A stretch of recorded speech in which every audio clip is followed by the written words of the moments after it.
নমস্কার, রিপাবলিক বাংলা আপনাদের স্বাগত। সঙ্গে আমি স্বর্ণালী সরকার। আরো একটা বাংলা প্রাইম টাইমের স্পেশাল এপিসোডে আপনাদের প্রত্যেককে স্বাগত। নির্বাচনের প্রচার তুঙ্গে, প্রথম পর্যায়ের প্রচার একেবারেই শেষ।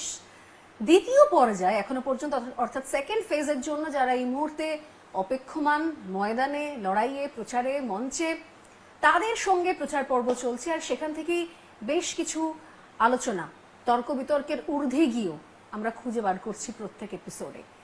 এইবারের নজর হচ্ছে যাদবপুর বিধানসভা কেন্দ্র। এর আগে যাদবপুর বিধানসভা কেন্দ্র নিয়ে অনেক কথা হয়েছে, সেখানকার বিজেপি প্রার্থীর সঙ্গেও আমরা কথা বলেছি। আর আজ বসে আছি দক্ষিণ কলকাতার বিজয়গড় চত্বরে, এখানকার যিনি তৃণমূল কংগ্রেসের প্রার্থী এবং বিদায়ী বিধায়ক দেবব্রত মজুমদার। দেবব্রত দা, স্বাগত রিপাবলিক বাংলায়। নমস্কার। কেমন চলছে প্রচার? সারা বছরই আমি যাদবপুরে থাকি, এখানেই জন্ম, রাজনৈতিক জীবনও শুরু এখানে। তো যাদবপুরে সব জায়গায় আমার রোজই কোথাও না কোথাও যাওয়া হয়, এটা আমার রুটিনের মধ্যে। মানে এই বিধানসভাটা জন্ম থেকে চেনা, জন্ম থেকে, মানে মায়ের পেট থেকে চেনা বলা হয়। কোন কোন জায়গা মনে হয় যে এখনো পর্যন্ত এখানে কাজের জায়গাগুলো বাকি রয়ে গেল, কিছু কাজ এখনো পর্যন্ত পেন্ডিং রয়ে গেল, আর কোনগুলো মনে হয় কি প্রচারের ক্ষেত্রে সব থেকে বেশি আপনাকে এগিয়ে রাখছে? এক তো যাদবপুরে আমাদের সবচেয়ে প্রয়োজন ছিল পরিশ্রুত পানীয় জল। যাদবপুরে 10টা ওয়ার্ড আছে, তার মধ্যে যেমন এই ওয়ার্ড, যেটা আমার নিজের 96 ওয়ার্ড, এই ওয়ার্ডে সর্বত্র পরিশ্রুত পানীয় জল পৌঁছায়। এখানে কোথাও ডিপ টিউবওয়েল নেই। 105, 106, 109 একটা বড় অংশে এখনো পরিশ্রুত পানীয় জল পৌঁছয়নি। 9টা আমাদের সেমি আন্ডারগ্রাউন্ড রিজার্ভারের কাজ প্রায় শেষের পর্যায়ে।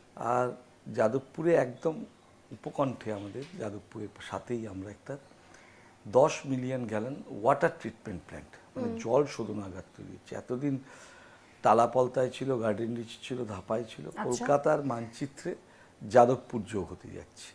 4-5 মাসের মধ্যে এই অঞ্চলের ব্যাপক অংশের মানুষ পানীয় জল পৌঁছে যাবে। আর একটা সমস্যা হলো, এখানে একটা জল জমার সমস্যা আছে। কিন্তু এই চত্বরে তো প্রচুর পুকুর ছিল, যেগুলো বলা হচ্ছে যে মানে সব থেকে বড় অভিযোগ যে সেই পুকুরগুলো বুঝিয়ে দেওয়া হচ্ছে, ভরাট চলছে, বেআইনি প্রমোটিং চলছে। এই জিনিসগুলো তো খুব অভিযোগ রয়েছে। হ্যাঁ, আমি বলে দিই, প্রথমটা হলো সেইটা দূর করার জন্য আমরা 2টো পাম্পিং স্টেশন করছি, ড্রেনেজ পাম্পিং স্টেশন। আমি যেটা মানে সবচেয়ে বেশি যাদবপুরে আমাকে নিজেকে যদি কেউ বলে যে কোন কাজটা সবচেয়ে বেশি সফল হয়েছে বা আনন্দ পেয়েছি, সেটা হলো যাদবপুরে প্রচুর জলাশয় ছিল, অনেকগুলো জলাশয় যেগুলি একেবারে প্রায় পরিত্যক্ত অবস্থায় ছিল। আমরা সব কটা জলাশয়কে প্রায় 1-2 ছাড়ে আমরা পুনরুদ্ধার করেছি, সৌন্দর্যায়ন করেছি। 2000 সাল থেকে আমরা কোনো জলাশয়কে ভরাট করতে দিইনি। আচ্ছা, যাদবপুরে বিগত 5 বছরে কোনো জলাশয় ভরাট হয়নি। জলাশয় যা ভরাট হচ্ছে সব সিপিএম এর আমলে এই যাদবপুরে জলাশয় ভরাট। কিন্তু এই যে আমি বলি, অন্তত সব থেকে শেষ এই বিধানসভাতে যে বিতর্ক সব থেকে মাথা চাড়া দিয়েছিল, তা হচ্ছে একটি বাড়ির ভেঙে পড়া। আপনি সেই ভিডিও দেখেছেন, সেখানে গিয়েছেন, এবং সেই নিয়ে সব থেকে বেশি তোলপাড় হয়েছে কি দক্ষিণ কলকাতায় কি করে এরকম হতে পারে, এরকম অবৈধ নির্মাণ। একটা জিনিস বুঝতে হবে, এটার ভিতরে আমি বেআইনি নির্মাণকে সমর্থন করি না, তার জন্য ব্যবস্থা নেওয়া দরকার, কিন্তু বাস্তবতা বুঝতে হবে। এই যে আমার যে বাড়িটাতে বসে আছি, এই বাড়িটাও বেআইনি। 48 সালে যখন বাড়িটা তৈরি হয়, তখন কলকাতা পুরসভার কোনো আইন ছিল না। আমার বাড়ি ঢোকার সময় দেখেছেন 6 ফিট রাস্তা, একদম। এই আমার পাশের বাড়ির যে এটা একদম ঘাট দিয়ে উঠেছে, ঘাট দিয়ে আমরাই করতে দিয়েছি। আমরা পূর্ববঙ্গে সবকিছু ছেড়ে স্বাধীনতার চরম বলিদান আমরা পূর্ববঙ্গের হিন্দুরা দিয়েছি। আমরা যে প্রতিষ্ঠা পেয়েছি, এই প্রতিষ্ঠা আমাদের দৌলত, কোনো সরকার আমাদেরকে সাহায্য করেনি। কেন সে সময় তো লেফট বলা হয়, কেউ ছিল না, মূল মুখের সার্ভিস ছিল, যারা নিজেদের প্রচেষ্টাতে এই বিজয়গড় তৈরি করেছে। এই যে স্কুলগুলো, এই যে কলেজগুলো, এই যে প্রথম বিজয়গড় হসপিটাল, প্রসূতি সদন, এগুলি কোনো গভর্নমেন্ট করেনি, এখানকার মানুষরা করেছে। তো ওইখানেও যেটা হয়েছে কি আছে, কলোনিতে আমাদের যে এতদিন পর্যন্ত পুরসভার আইন ছিল, সেই আইন যদি সঠিকভাবে প্রয়োগ করা হতো, কলোনিতে কোনো বাড়ি প্রায় তৈরি সম্পূর্ণ হতো না। তো আমরা দীর্ঘদিন ধরে বলেছিলাম যে আইনের কিছু ছাড় দেওয়া হবে। সমস্যাটা কেউ বেআইনি বাড়ি করছে, এইটা আপনারা তো বলছে বেআইনি বাড়িটাতে ফোকাস করা হচ্ছে, কিন্তু তার ব্যাকগ্রাউন্ডটা বুঝতে পারছি না। একটা বাড়িতে 1 কাঠা জমিতে 3 ভাই, কি করবে সে? আমি ধন্যবাদ জানাবো আমাদের সরকারকে, আমাদের পুর বোর্ডকে, যে তারা এটা অনুধাবন করে কলকাতা পুরসভার বিল্ডিং রুলে সংশোধন এনেছে। এখন প্রত্যেকে যাদের কম জায়গা জমি, খালি কলোনিতে না বাইরেও যাদের জমি পরিমাণ কম, তারা যদি আবেদন করে, আমরা কলকাতা পুরসভার আইন অনুযায়ী রিল্যাক্সেশন দিচ্ছি, তারা নতুন করে মাথা উঁচু করে স্যাংশন করে বাড়ি করতে পারবে। যখন এই ধরনের ভিডিওগুলো ভাইরাল হয়ে যায়, এই বাড়িটার ক্ষেত্রে কি হয়েছিল এটা একটু বুঝতে হবে। এই বাড়িটা কিন্তু ওরা আপলিফট করছিল বোধহয়। আপলিফট করতে গেছিল, যেই প্রয়োজনীয় অনুমতি সেই অনুমতি নেয়নি। এই বাড়িটা কিন্তু পড়ে যাওয়ার পিছনে এটা একটা বড় কারণ, যে যারা হরিয়ানার যে সংস্থা নিয়েছিল তাদের সেই টেকনিক্যাল স্কিলটাই ছিল না যাতে এরকম একটা বাড়িকে তুলে ধরতে এরকম কি কিছু আপনারা আইন করছেন যে যদি কারোর এরকম বাড়িতে সমস্যা হয়, তাহলে সেই সমস্যা যদি হয় কারোর বাড়ি নিচু হয়ে গেছে রাস্তা থেকে বা কোনো কিছু দরকার পড়ছে, সেটাও তাহলে পুরসভাকে অ্যাটলিস্ট জানানো হ্যাঁ হবে, জানানো তার থেকে উচিত, suggestion এবং নেওয়া আমরা হবে। পুরসভা স্যাংশন দিত, তাদের ক্ষেত্রেও অনুমতি দিই। আমরা এখন বলে দিয়েছি যে কোম্পানি কাজ করবে তাদের কলকাতা পুরসভার থেকে অবশ্যই অনুমতি নিতে হবে। এই যে একটা জিনিস বলা হয় যে মানে মোটামুটি উদ্বাস্তু কলোনি, উদ্বাস্তু সেন্টিমেন্ট মানেই হচ্ছে লাল ঝান্ডা, সেখানে দেবব্রত মজুমদার লাল ঝান্ডা থেকে শত শত হস্ত দূরে, এটা কি করে হলো? না, উদ্বাস্তু অঞ্চলের প্রাথমিক পর্যায়ে প্রথম দিকের যে নেতারা ছিল কেউ বামপন্থী ছিল না, আচ্ছা, সবই কংগ্রেসের মানুষ ছিল, এবং সেই সময়কার শ্যামাপ্রসাদ মুখার্জির লোকেরা ছিল। আমাদের বামপন্থীদের প্রতি অভিযোগই এটা, যে এরা রাজনীতি করেছে, মানুষের সেন্টিমেন্টটাকে এক্সপ্লয়েট করেছে। যাদবপুরের বিকাশ কি সুলেখা কারখানা বন্ধ করে দেবলোক হাইটস তৈরি করা যাদবপুরের বিকাশ? কেএস রয় টিবি হসপিটাল, সরকারি টিবি হসপিটালে সেই 2/3 জায়গা নিয়ে কেপিসি মেডিকেল কলেজ তৈরি করা, এটা যাদবপুরের বিকাশ? অন্নপূর্ণা গ্লাস ফ্যাক্টরি বন্ধ করে আমাদের একতা হাইটস তৈরি করা, সেটা কি যাদবপুরের বিকাশ? যাদবপুর একটা শিল্পাঞ্চল ছিল, জয়া ইঞ্জিনিয়ারিং কারখানা বন্ধ করে সাউথ সিটি মল তৈরি, বেঙ্গল ল্যাম্প এখনো বন্ধ, ন্যাশনাল ইনস্ট্রুমেন্ট ফ্যাক্টরি বন্ধ, কৃষ্ণা গ্লাস বন্ধ, একটাও তো আমাদের সময় হয়নি। তাদের তো সরাসরি অভিযোগ যে তৃণমূল কংগ্রেস এসে কোনো কিছু উন্নয়ন করতে পারেনি, বেকারত্ব বেড়েছে, কোনো ইন্ডাস্ট্রি আসেনি, যা কিছু ছিল সব বামফ্রন্ট আমলে ছিল, তৃণমূল এসে দায়িত্ব নিয়ে সেগুলোর কবরে পাঠিয়েছে। তথ্য যদি বলা যায়, আপনার মাধ্যমে সারা বাংলার লোক দেখবে, যাদবপুরের লোক 2010-11 সালে যেবার সিপিএম ক্ষমতার থেকে চলে যায়, সেবার রাজ্যের নিজস্ব আয় ছিল 20,000 কোটি টাকা, সেবার রাজ্যের জিএসডিপি ছিল 4,58,000 কোটি টাকা। তখন রাজ্যের লোন ছিল প্রায় 1,94,000 কোটি টাকা থেকে 2,02,000 কোটি টাকা, ওই সময়ের ইস্যুতে হয়। জিএসডিপির 42% লোন ছিল। স্বাধীনতার 47 থেকে 2011 64 বছরে যেটা 4,58,000 কোটি টাকা ছিল, আজকে সেটা 4 গুণের বেশি বেড়ে 20 লক্ষ কোটি টাকা হয়েছে। এটা তো বাংলার আর্থিক উন্নয়নের প্রকাশ। এই যে এখানকার ছেলেমেয়েরা, ব্রাইট স্টুডেন্টরা চাকরি নিয়ে বাইরে চলে যাচ্ছে, আমরা বলছি ব্রেন ড্রেন হচ্ছে, পরিযায়ী হয়ে সবাই বাইরে চলে যাচ্ছে, সেই সময়তে তৃণমূল তো, এটা তো ঘটনা, অন্তত এই চত্বরে হোক, আপনি আরো ভালো জানেন, প্রচুর মানুষ বেরিয়ে গিয়েছে, যদি এখানে রাজ্যে অপশন থাকতো তাহলে সেই ক্ষেত্রে তারা থাকতো। বাংলায় বামফ্রন্ট যে পরিবেশ তৈরি করেছিল, এই নেগেটিভিটিটা আমরা ইনহেরিট করেছি, তার ফলে যতদূর হয়তো আমরা সেটা এত বছরে কাটানো গেল না। এখন তো ইকোনমিক্সের নেগেটিভিটি একদিনে কাটানো যায় না। আমাদের বাংলার হয়েছে কি, সবচেয়ে উন্নয়নের ব্যাপারেও আমরা বাঙালিরা রাজনীতি, বাঙালিকে বোধহয় এখন সময় এসছে যে রাজনীতির বাইরেও ভাবনা চিন্তা করা। সবকিছু যদি আমরা রাজনীতির চশমায় আমরা বিবেচনা করি, তাহলে কিন্তু বোধহয় বাংলার উন্নয়নকে আমরা সবাই মিলে আটকে দিচ্ছি। আমি বলি কি, এই যে সারাক্ষণ ধরে বলা হচ্ছে ভাতা প্রকল্প, তো সেই ভাতা প্রকল্প দিয়ে ফাইনালি মানে এমনি ডেভেলপমেন্ট কিছু হচ্ছে? আপনি নিজে একজন উদ্বাস্তু অঞ্চলের ছেলে, একটাই কথা মনে হয়, দেখুন, আপনি যদি বলেন আরো কি ভালো করা যেত না, অবশ্যই ভালো করার জায়গা আছে বাংলায়, এবং আমার সরকার সিরিয়াস। আজকে বাংলায় যারা বলছে কিছু হয়নি, তারা বাংলাকে প্রতিও ইনজাস্টিস করছে। না, কখনো আপনার মনে হয় না কি অ্যাপলিটিক্যালি যে যদি কেন্দ্র এবং রাজ্যের সম্পর্কটা ভালো হতো, তাহলে আমাদের রাজ্যের মানুষ আরো বেশি উপকৃত হতো? কারণ কেন্দ্র রাজ্য দ্বন্দ্বটা দেখতে দেখতে আমরা বহু পুরনো দ্বন্দ্ব দেখে আসছি। এই যে রাজনীতির চশমায় দেখা আমি প্রথম বলি। ধরুন আমি এবার বাজেটেও বলেছি, আমি প্রতিবারই বলি বাজেটের উপরে যে বিজেপি বলছে আমরা এগোচ্ছি, এই বিষয়ে সন্দেহ নেই যে ভারতবর্ষের অর্থনীতি অনেকটাই গিয়েছে। আমরা এগোচ্ছি কিন্তু কর্ণাটক পিছুচ্ছে, আমরা এগোচ্ছি বাংলা পিছুচ্ছে। এই যে ভাবনাটা, এই যে ধারণাটা, এটাই ভারতবর্ষের সার্বিক উন্নয়নকে বিঘ্নিত করছে। কিন্তু এটা তো ঘটনা মলয়দা, মানে যে যে জায়গাগুলোতে এমন অবিজেপি অনেক রাজ্য, সেই রাজ্যে বেশ কিছু সুবিধে যায়, ইনক্লুডিং আমি স্পেসিফিক্যালি নাম মেনশন করে দিচ্ছি আয়ুষ্মান ভারত, যেটা বাংলায় আসে না, বাংলার ক্ষেত্রে সেটা আটকানো হয়ে যাচ্ছে। এই যে এত পরিযায়ী শ্রমিক এবারে ভোট দিতে আসছেন, তারা বিপুল পরিমাণে আসছেন, সেক্ষেত্রে প্রত্যেকে চায় নিজের রাজ্যে থেকে দেখুন এই যে নিজের পরিবারের সঙ্গে থাকার কথা বলছে না, বাংলা থেকে কেন যাচ্ছে পরিযায়ী আমি পরে বলছি। ভারতবর্ষের অর্থনীতি ব্যালেন্স অফ পেমেন্ট, তার যে ব্যালেন্স করে কারা? আমরা আজও যা আমদানি করি তার থেকে অনেক কম রপ্তানি করি। ভারতবর্ষে চলছে কিভাবে? ভারতবর্ষের সবচেয়ে বড় পুঁজি ভারতবর্ষের মানুষের মেধা। আমার মেধা যদি আমেরিকায় যায়, সে যদি আমেরিকায় নাসাতে কাজ করে এবং সে যদি রেমিটেন্স ভারতবর্ষে পাঠায়, ভারতবর্ষের অর্থনীতি কি বাড়ছে না? বাড়ছে। তা আমিও তো আজকে বলতে পারি নাসায় না গিয়ে কেন ডিআরডিওতে সে কাজ করছে না, সে আরো বড় কাজ করতে পারে। ডিআরডিও আগাবে না, নাসাও আগাবে না। নাসা ডিআরডিও আর স্বর্ণশিল্পীর চলে যাওয়া দুটো তো এক নয়। দেখুন স্বর্ণশিল্পী কেউ পড়তে যাচ্ছে, ডাক্তার হিসেবে যাচ্ছে, ইঞ্জিনিয়ার হিসেবে যাচ্ছে। সিপিএম হলে কটা মেডিকেল কলেজ ছিল? বাংলায় মেডিকেলের সিট ছিল 1000-এর কম। তো পয়সা দিয়ে বাইরে পড়তে যেত। আজকে সেই বাংলায় মেডিকেল সিট 5000 আছে। আমার ছেলেটা ব্যাঙ্গালোরে পড়তে যাবে কেন, আমি যদি কলকাতায় পড়ার সুযোগ দিতে পারি?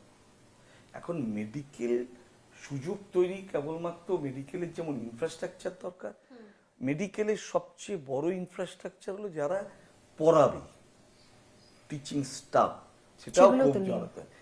এটা আপনি যদি একদিনে বলেন আমি 10,000 মেডিকেলের সিট বাড়াবো, আপনার কথায় তো বাড়বে না।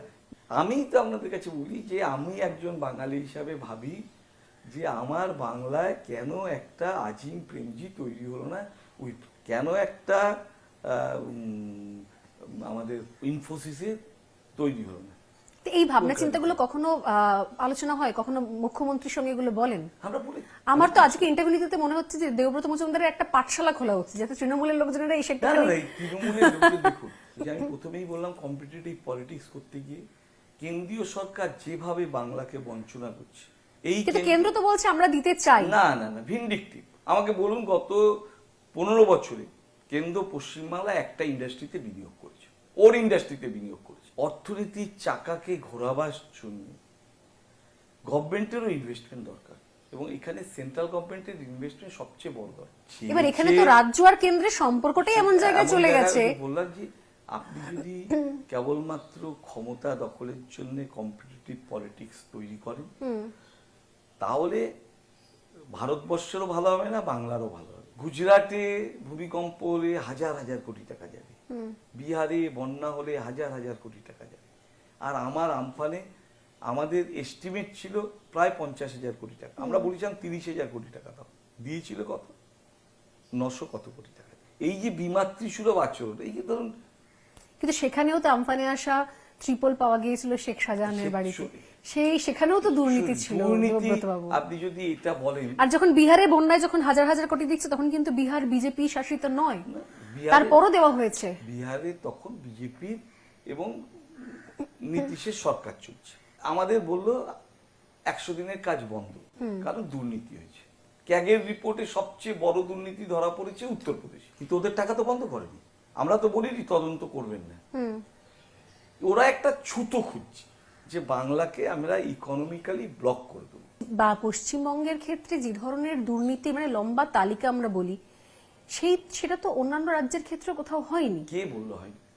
এই এত দুর্নীতি প্রত্যেক ডিপার্টমেন্টে, প্রত্যেক মন্ত্রকে। শুনুন, এর থেকে বড় দুর্নীতি হয়েছে, আমি নাম করে বলে দিচ্ছি।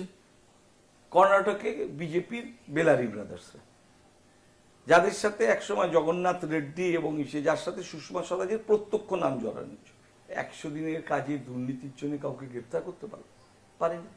আপনার যদি কেউ দুর্নীতি করে থাকে, Trinamool Congress zero tolerance two corruption, রাজনীতিতে এর দোষ ওর দোষ যদি দেখেন, তাহলে বাংলার উন্নয়ন না হলে ইস্টার্ন ইন্ডিয়ার উন্নয়ন সম্ভব নয়, আর ইস্টার্ন ইন্ডিয়ার উন্নয়ন সম্ভব না হলে ভারতবর্ষের উন্নয়ন সম্ভব হবে। দুটো সরকারের প্রতিনিধিকে একই সঙ্গে বসতে হবে, মিটিং করতে হবে, মিটিং বয়কট করে বা আমি না গিয়ে সেগুলো করা কোনো সম্ভব নয় আমাদের থেকে এমন একটা, এবং আমি বলছি গোটা রাজ্য যদি আপনি খেয়াল রাখেন, এখন তো আমি বললাম যে এখন রাজনীতিটা হয়ে গেছে অনেকটাই ডিজিটালি। আমি জানি না যে দেবব্রত মজুমদার সোশ্যাল মিডিয়ায় কতটা অ্যাক্টিভ, আদৌ নিজে হ্যান্ডেল করেন কি আদৌ? আমি খুব একটা সোশ্যাল মিডিয়া, তো সেখানে বিভিন্ন জায়গাতে এখন এমন অবস্থা রয়েছে যে পাড়ায় পাড়ায় মোড়ে মোড়ে, আচ্ছা এই জায়গায় তো অমুক ফলক বসানো হলো, সেখানেই 4-5টা ছেলে মেয়ে গিয়ে বলছে এখানে লেখা রয়েছে 20 লাখ বা 2 কোটি, কোথায় কি হয়েছে দেখতে পাওয়া যাচ্ছে না। তো এইটা কিন্তু একটা চ্যালেঞ্জ। আমি বলছি আমি মানে চ্যালেঞ্জ তো অসুবিধা নেই, মানে এইটা কিন্তু বামেদের সময় ফেস করতে হয়নি। না, হয়নি। চ্যালেঞ্জটা গুড চ্যালেঞ্জ, এটা কোনো, এটাকে মনে করেন গুড চ্যালেঞ্জ? অবশ্যই। আমি কি কাজ করলাম তার যদি কেউ অ্যাকাউন্টেবিলিটি না নেয়, তাহলে আমিও যা খুশি কাজ করব, আর যারা করছে তারাও সার্ভিস পাবে না। তো গভর্নমেন্টের অ্যাকাউন্টেবিলিটি থাকা দরকার, এবং বিরোধীদের কাজ বা সাধারণ মানুষের কাজ হলো গভর্নমেন্টের অ্যাকাউন্টেবিলিটি আছে কিনা সেটা দেখা। এটা যেমন সত্য, তেমনি সোশ্যাল মিডিয়ায় এমন এমন সমস্ত বিকৃত তথ্য পরিবেশন। কয়েকদিন আগে আমি দেখলাম আমার মুখে একটা সিগারেট চাপে খাই, আমি জীবনভর কোনোদিন সিগারেট খাই না, তো আমার চোখগুলো এত বড় বড় লাল। তো এগুলো জানেন কোত্থেকে? আপনি তো সোশ্যাল মিডিয়ায় সেভাবে অ্যাক্টিভ নন। আমাকে দেখায়, আমি করি না সোশ্যাল মিডিয়া, আমি বললাম আমি, কিন্তু মনে হয় না এটা একটু পিছিয়ে যাচ্ছেন? আমি পিছিয়ে যাচ্ছি। আমি এখন তো আমার বয়স হয়ে গেছে 61 বছর, আমি এখন আর একটু ধর্মকর্ম নিয়ে বেশি থাকি, মানুষের পাশে থাকার চেষ্টা করি। এত বেশি আমার রাজনীতিও এখন আর করি না খুব বেশি। আমার কাছে রাজনীতি মানে মানুষের পাশে থাকা, যদি থাকতে পারি তার জন্য যদি কিছু কাজ করতে পারি, সেটাই রাজনীতি। দক্ষিণ কলকাতা যাদবপুর বিধানসভায় তৃণমূল কংগ্রেস করে একটা মন্দির তৈরি করা, যার নাম হচ্ছে ভারত মাতা মন্দির। এবার একটুখানি অন্য প্রশ্ন প্রসঙ্গের দিকে আসি। এইটা একমাত্র দেবব্রত মজুমদারের পক্ষে সম্ভব, অন্য গোটা পশ্চিমবঙ্গেতে আতশ কাজ দিয়ে খুঁজলে এমন কোন বিধায়ক, এমন কোন তৃণমূল নেতাকে পাওয়া যাবে না যার এই ধক রয়েছে বা সাহস রয়েছে যে নিজের বিধানসভাতে একটা মন্দির বানাবেন যার নাম হচ্ছে ভারত মাতা মন্দির। দিদিমণি আপত্তি করেননি? আপনি যারা বলছে তারা জানে না। এই বিজয়গড়ে ভারতবর্ষের প্রথম ভারত মাতা পুজো হয় 1967। এই ভারত মাতা পুজোর অন্যতম চেয়ারম্যান ছিলেন মমতা ব্যানার্জি। আমি যখন বিজেপির কাউন্সিলর ছিলাম, আমিও এই ভারত মাতা পুজোর হর্তাকর্তা ছিলাম, এখনো আছি। ভারত মাতার সাথে আমাদের দলের আদর্শের কোনো বিভেদ নেই। সত্যি কি তাই? অবশ্যই। এবং আমি শুনুন, এই ভারত মাতায় সিদ্ধার্থ শঙ্কর রায় এসেছেন, এই ভারত মাতার চেয়ারম্যান ছিল শোভনদেব চ্যাটার্জি, এই ভারত মাতা চেয়ারম্যান ছিল মমতা ব্যানার্জি, এই ভারত মাতার চেয়ারম্যান ছিলেন সৌগত রায়। এই যাদবপুর যারা বলে যে যাদবপুর বামপন্থার ধাত্রীভূমি, যাদবপুরই হলো আবার বামপন্থার বিরুদ্ধে জাতীয়তাবাদেরও ধাত্রীভূমি। আচ্ছা, এইখানেই প্রথম, তখন সমর ঘোষ জীবিত ছিলেন, বাবারা ছিলেন, কংগ্রেসের সমস্ত নেতারা ছিলেন, একটা অ্যাপলিটিক্যাল প্ল্যাটফর্ম হয়েছিল, যে চীন বিরোধী অ্যাপলিটিক্যাল প্ল্যাটফর্ম যাদবপুরে। এগুলো তো অনেকে জানেই না। যে এরা বলতো চীনের চেয়ারম্যান আমাদের চেয়ারম্যান। আমরা বললাম কে বলেছে চীনের চেয়ারম্যান ভাই আমাদের চেয়ারম্যান? ডেমোক্রেটিক অ্যাসোসিয়েশন তৈরি হয়েছিল, পঙ্কজ ব্যানার্জি কর্ণধার ছিলেন, আমার বাবারা ছিলেন, সবাই ছিলেন, এখানে কোনো রাজনীতি ছিল না, জাতীয়তাবাদীরা সব এক জায়গায় ছিল। 67 সালে ভারত মাতা পুজো তৈরি হয়েছে, যেখানে ডেমনটা ছিল ড্রাগন। এই মানে সেই চীনের যেটা চীনের ড্রাগন সেইটা। আচ্ছা, যেহেতু 62 যুদ্ধের পর যখন একটা ক্লিয়ার ডিভিশন হয়ে গেল, সেই ডিভিশনটা হলো একদল ভারতের পক্ষে, একদল চীনের পক্ষে। চীনের পক্ষে কারা ছিল? সিপিএম, নকশা। এবারও আমি দেখলাম একদিন ওদের পেজ থেকে বলছে যে আমি ভারত মাতার মন্দির করছি, পরিচিত। কারণ আজও ভারত মাতা, আমি আজও বলি তঙ্গি দুর্গা দশ প্রণধারিণী কমলা কমলধর বিহারিণী বাণী বিদ্যা দায়িনী নমামিতা। এবং আমি গর্বিত ভারত মাতার মন্দির তৈরি করেছি, এবং আমার দল গর্বিত। দেখুন, এই বিধানসভায় এবার শেষ দিনে ধর্ম নিয়ে একটা কথা হলো, হিন্দু ধর্ম নিয়ে কথা উঠলো, গীতার থেকে বললাম। গীতায় ভগবান শ্রীকৃষ্ণ বলছেন, যে যথা মাং প্রপদ্যন্তে তাংস্ততৈব ভজামহম মম বর্তানুবর্তন্তে মনুষ্যা পার্থৈব সর্বস্ব। হে পার্থ, তুমি শোনো, যে আমাকে যেমনভাবে ডাকবে আমি তার কাছে তেমনভাবেই দেখাবো। আমি রাম নিয়ে গর্বিত। আমি এখনো বলি মর্যাদা পুরুষোত্তম রামচন্দ্র, আমার কোনো ইসে নেই, আমি তো বলি মর্যাদা পুরুষোত্তম রাম। কিন্তু আমি এটাও বিশ্বাস করি, আমার রাম যদি সত্যি হয় তাহলে রহিমও সত্যি, তাহলে জেসাতও সত্যি। জয় শ্রীরাম বলতে কোনো অসুবিধা কোনো হয়? অসুবিধে নেই। রামচন্দ্রের জয়গান করতে ভারতবাসী হিসেবে আমার কেন ইসে হবে? কিন্তু আমার রামচন্দ্র কখনো আমাকে সংকীর্ণ হতে শেখায়নি। আমার রামচন্দ্র আমাকে বলেনি যে ভাই তুমি রহিমকে ঘৃণা করো, খ্রাইস্টকে ঘৃণা করো। সেটা আমাদের হিন্দু ধর্মে নেই কখন। আমরা এমন একটা ধর্মে রয়েছি, সনাতন ধর্ম, যে ধর্ম কোনোদিনও কাউকে আমার ধর্মে কনভার্ট করা শেখায় না। আমার ধর্মে যিনি নেই তাকে সরিয়ে দাও, রাস্তা থেকে সরাও, এরকম কখনো। আমরা তো সব সময় বলি একম সদ বিপ্রা বহুধা বদন্তি। ঠিক, ট্রুথ ইজ ওয়ান। ম্যানিফেস্টেশনটা বিভিন্ন ভাবে। ঠাকুর এই যুগে এসে বললো যত মত তত পথ। আমরা বিশ্বাস করি, যেমন আমরা পুরনো বস্ত্র পরিত্যাগ করি, তেমনি আত্মা পুরনো দেহ ত্যাগ করে নতুন দেহে। এটা একটা জার্নি। দেখুন, আমাদের বেসিক টেনেটস হলো কি, আমরা বলছি ন জাতু কাম কামনাং উপভোগন সম্মতি হবি কৃষ্ণ বর্তমেব এবি অভিবর্ততে। এটা হলো ভারতবর্ষের বেসিক ফিলোসফি। তো এই যে ভাবনা চিন্তা, এই যে ব্যাকগ্রাউন্ড, আমি তো রূপটা বুঝতে পারছি, সেই জায়গা থেকে দাঁড়িয়ে যখন এমন কোনো মন্তব্য শুনতে হয় যে কোনো নেতা বলছে দলেরই এত পার্সেন্ট ওরা রয়েছে, এত পার্সেন্ট আমরা কেটে ভাগীরথীর জলে ভাসিয়ে দেবো, বা দলের এখন যদিও প্রাক্তন তিনি দলের, আবার এমন কোন নেতা যখন বলছেন যে ইসলামে যারা জন্মায়নি তাদের কপাল খারাপ, দুর্ভাগ্য, তাদেরকে দাওয়াত দিয়ে নিয়ে আসতে হবে, আবার আরো বড় নেত্রী যখন বলছেন মঞ্চের ওপর থেকে গন্দা ধর্ম, তো তখন কোথাও কি মেলাতে অসুবিধা হয়, খারাপ লাগে, নাকি মনে হয় যে না এটা পার্ট অফ পলিটিক্স? কোনটা? আমরা বিশ্বাস করি প্রত্যেক মানুষের ভাবনা আছে এবং প্রত্যেক ভাবনার পিছনেই কিছু সত্য আছে, তাই সব ভাবনাকে আমরা অ্যাকোমোডেট করি। এবং সেই কারণেই তো এত গুরু, এত হ্যাঁ, এই জন্যই তো ভারতবর্ষে আমাদের 33 কোটি দেবতা, আমাদের অ্যাকোমোডেট করতে কোনো অসুবিধা। তুমি যেটা বলছো তার মধ্যে দেখুন, হুমায়ুন কবির যেটা বলেছে দল তাকে অ্যাকসেপ্ট করেনি, মানেনি।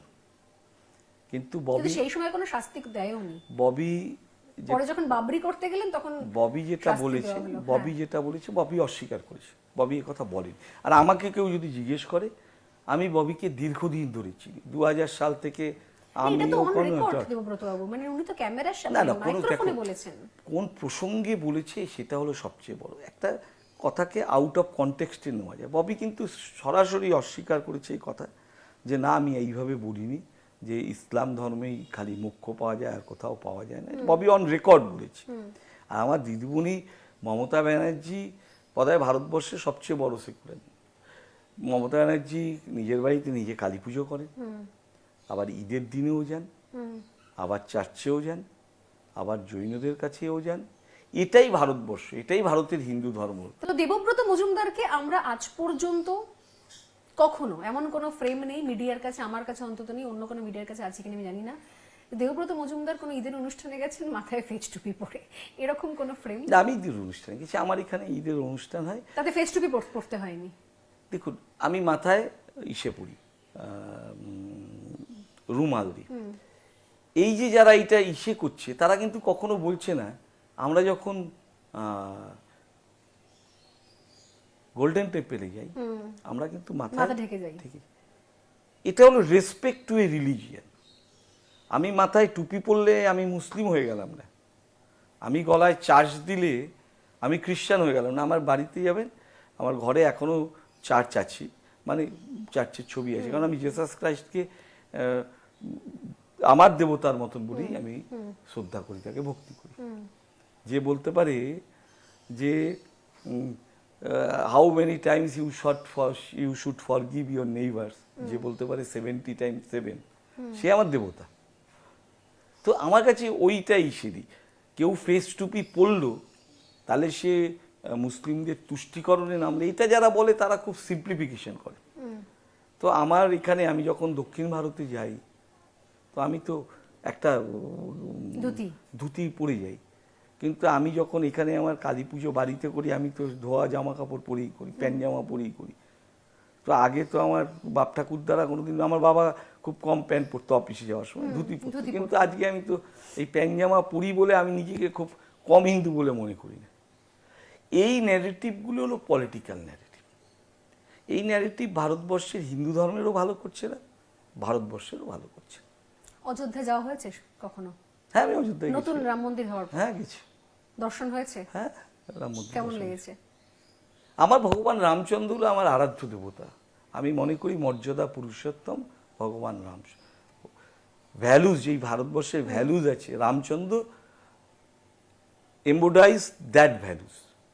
আপনি মনে করেন যে রামচন্দ্র শুধুমাত্র অবাঙালিদের, উত্তরপ্রদেশের বাঙালিদের সঙ্গে না না, রামচন্দ্রের কে কোনো বললো কানেকশন তাহলে? নেই? কে বললো?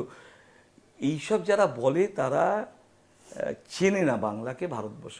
আচ্ছা, ঠাকুরের কাছে তো আপনি যান কামারপুকুরে, রামকৃষ্ণের বাড়ির আরাধ্য দেবতা কি ছিল? রামলালা, আমরা রঘুপতি, রঘুবীর। এখনো রঘুবীর পুজো হয়। রামচন্দ্র সবার, ভারতবর্ষের আপামর মানুষের রামচন্দ্র। আমি আপনি কে রামায়ণ পড়িনি? সবাই বাচ্চাবেলায় রামায়ণ পড়েছি। তো এটা তো আপনার দলের অনেক কিছু, একজন দুজন, আমি আলাদা করে নাম বলবো না, তাদের কথাবার্তায় তো এগুলো মনে হয় না। রাম মন্দির প্রতিষ্ঠার সময়তে এমন কিছু মন্তব্য, মানে যেগুলো অসম্মানজনক, হয়তো আপনার কান পর্যন্ত এসে পৌঁছেছে বা পৌঁছয়নি। সবাই অনেক মানুষ মিলে দল, দলের পক্ষ থেকে যেটা বলা হয় সেটা হলো অফিসিয়াল ভার্সন।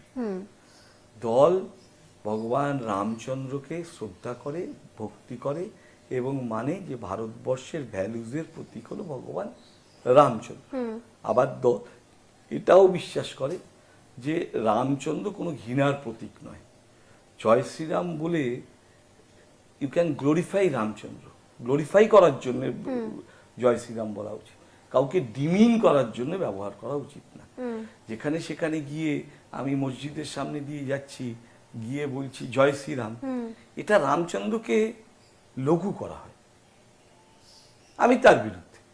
আমি এখনো যখন যাই, আমি তো বললাম আমি নিজেকে 100% হিন্দু মনে করি, কিন্তু আমি আজমির শরীফে গিয়ে চাদর চড়াই। আমি যখন মসজিদের সামনে দিয়ে যাই, আমার হাত এমনি, আমি যেভাবে হিন্দু ওয়েতে বিশ্বাস করি সেইভাবে তাকে নমস্কার করি, কারণ আমি বিশ্বাস করি রাম যদি সত্যি হয়, আল্লাহ সত্যি।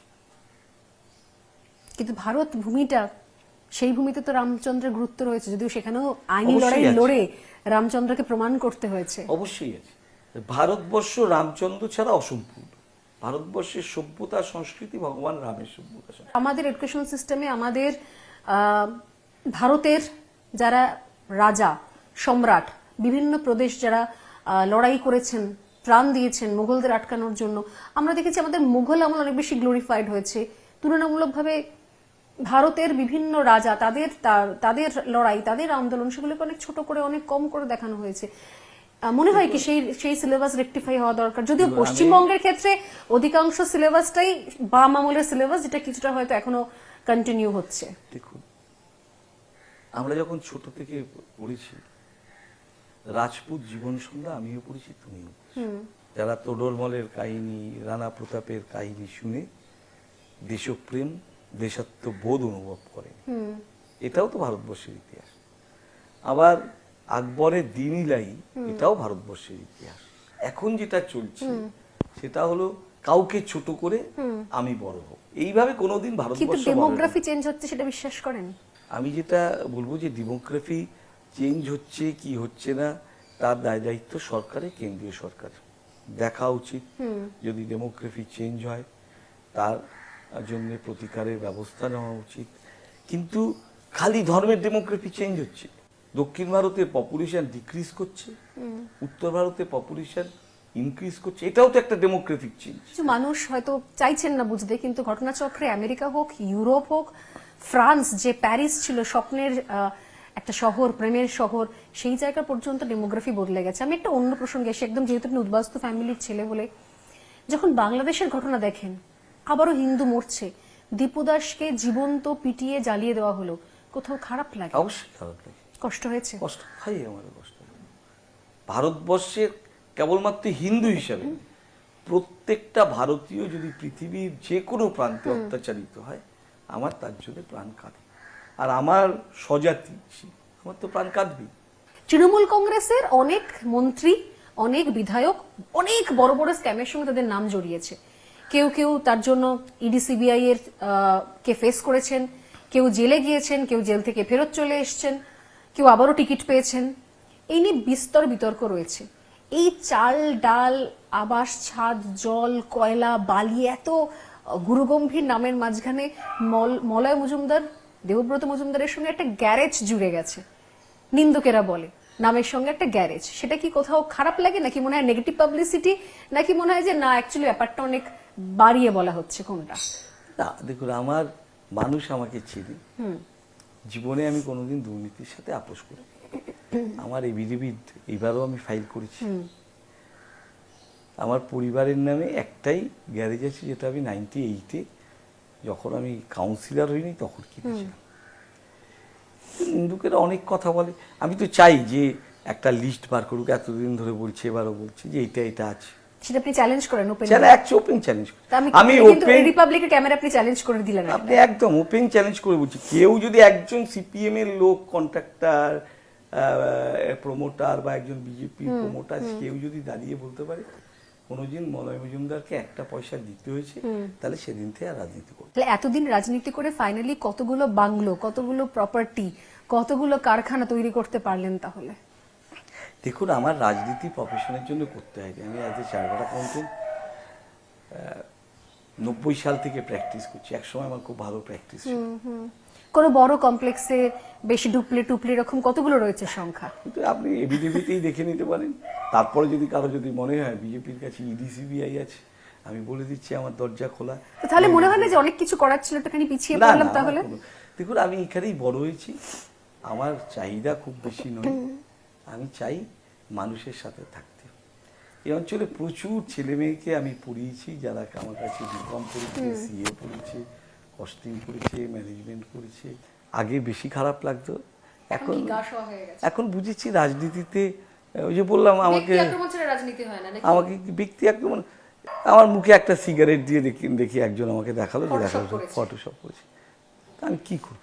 কি মনে হচ্ছে বর্তমান সমসাময়িক রাজনীতি যে জায়গাতে গিয়ে দাঁড়াচ্ছে, তার জন্য একটুখানি নিজেকে বেমানান মনে হচ্ছে? মনে হচ্ছে যে কিছুটা বেমানান, অবশ্যই কিছুটা বেমানান। এটা মনে করছেন আপনি? আমি নিজেকেই বেমানান মনে করি যে আমি বোধহয় সারাক্ষণ সোশ্যাল মিডিয়ায় অ্যাক্টিভ থাকা, ব্যক্তি আক্রমণ করা, লোককে অশালীন আক্রমণ করা, এটা পারি না। এই রেস থেকে দেবব্রত মজুমদার দূরে। তাহলে আমি এটা আমার এইটার থেকে আমি দূরে, এখানে আমি বেমানান। রাজনীতিতে আমার খুব একটা উচ্চাকাঙ্ক্ষাও নেই রাজনীতিতে। আর রাজনীতি আমার খুব একটা স্বচ্ছন্দ বোধ করি না এখন। আজকের দিনে আমি রাজনীতিতে খুব একটা স্বাচ্ছন্দ্য বোধ করি না। খুব বড় একটা বয়ান এই সময় দাঁড়িয়ে। আমরা বহু পুরনো কলকাতার মানুষ, মানে কয়েক পুরুষ আমরা কলকাতারই। তো কলকাতা মানে ওই বড় বাজার, পোস্তা, সেন্ট্রাল এভিনিউ, এগুলো দেখে দেখে আমার বাবা, আমার ঠাকুরদা, তারও বাবা, এগুলো তারা দেখে দেখে এগুলো অভ্যস্ত। আজ যখন অবাঙালিদের ডাইরেক্টলি অ্যাটাক করা হয়, যে অবাঙালি বা যারা হিন্দি ভাষায় কথা বলেন তাদের সঙ্গে কোনো সম্পর্ক নেই, তারা কলকাতার নন, আমার ব্যক্তিগতভাবে খারাপ লাগে। মলয় মজুমদার কি বাঙালি অবাঙালি ভাগ বাটোয়ারাগুলো করেন? আমার এই সম্বন্ধে যেটুকুনি পড়াশোনা, আমার খুব একটা ইসে নেই। বহুগুণারা বর্ধমানের ব্রাহ্মণ ছিলেন, তিনি উত্তরপ্রদেশে চলে গেছিলেন। আবার আমি তো মন্দিরে খুব যাই। সর্বমঙ্গলা মন্দির বর্ধমানের মেহের মাহাতাবরা তৈরি করেছিলেন, সেই অর্থে তারা বাঙালি ছিলেন না। আমি যাই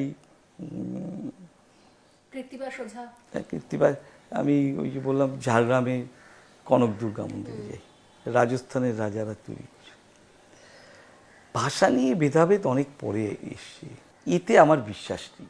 ভাষার ভেদাভেদে বিশ্বাস নেই। আমি বিশ্বাস করি আমরা ভারতীয়, এটাই আমার সবচেয়ে প্রথম পরিচয়। তারপরে পরিচয় আমি বাঙালি, এবং আমি বাঙালি হিসেবে গর্বিত। এটা ভারতবর্ষের কালচার নয়, আর এটা তৃণমূল দলেরও আমাদের বিচার নয়। আমরা দেখবেন তৃণমূলেই বোধহয় সবচেয়ে বেশি অবাঙালি এমএলএ এমপি সবই আছে।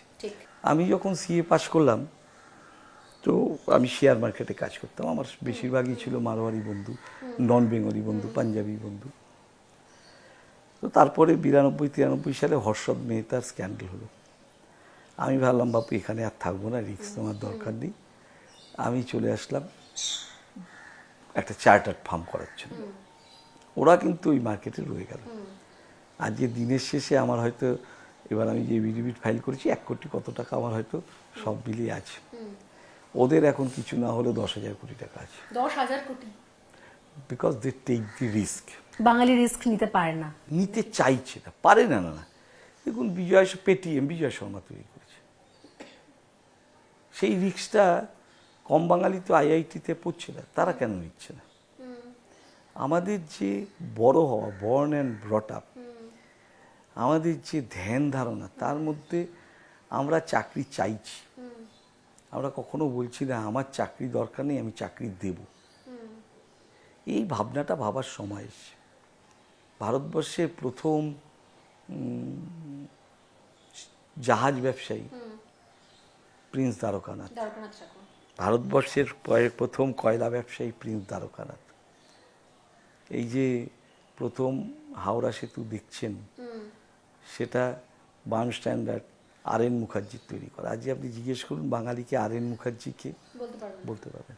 বামপন্থীদের অবদান যে শেখালো যে ব্যবসা করা মানে বুর্জোয়া, সুতরাং ব্যবসা করা চলবে না। বাঙালি আস্তে আস্তে ধীরে ধীরে ব্যবসার থেকে দূরে সরে আসছে। এখন আবার কিছু প্রজন্ম ব্যবসাতে যাচ্ছে, এখন আবার একটু ট্রেন্ড চেঞ্জ হচ্ছে। বাঙালিকে ব্যবসার দিকে ঝুঁকতে হবে। Bengali should not be employment seeker, but they should be employment provider. এটা আমাদেরও আত্মবিশ্লেষণ করা দরকার যে বাঙালি হিসাবে আমরা কতটা রিস্ক নিচ্ছি। আমরা অপ্ট করছি সিকিউরড লাইফের প্রতি। মানে বাঙালি সেই কবিতা সাহিত্য এর বাইরে বের করা ভাববার সময় এসছে যে বাঙালিকে শিল্প ব্যবসায় আসতে হবে। বেশ, বাঙালিদের জন্য ভাবনা চিন্তার কথা, তার সঙ্গে সঙ্গে আরো অনেকগুলো বিষয় নিয়ে আজকের অনেকটা আলাপচারিতা কথা হলো বাংলার প্রাইম টাইমে। দেবব্রত মজুমদার বিধানসভার প্রার্থী যিনি তৃণমূল কংগ্রেসের, আমি নিশ্চিত প্রতিবারই আমি যেরকম বলি যে আসলে আমরা নির্বাচনী প্রচার, তার ইশতেহার থেকে শুরু করে মঞ্চের ভাষণ যেভাবে আমরা দেখে আসি, জেনে আসি, তার বাইরে মানুষটার পরিচয়, তার ব্যাকগ্রাউন্ড, তার ভাবনা চিন্তা, তার বিচার, তার আদর্শ, সেগুলো কিন্তু অনেক বেশি আমরা ফোকাস করার চেষ্টা করি এই সেগমেন্টে। Thank you so much Debabrata দা। ধন্যবাদ।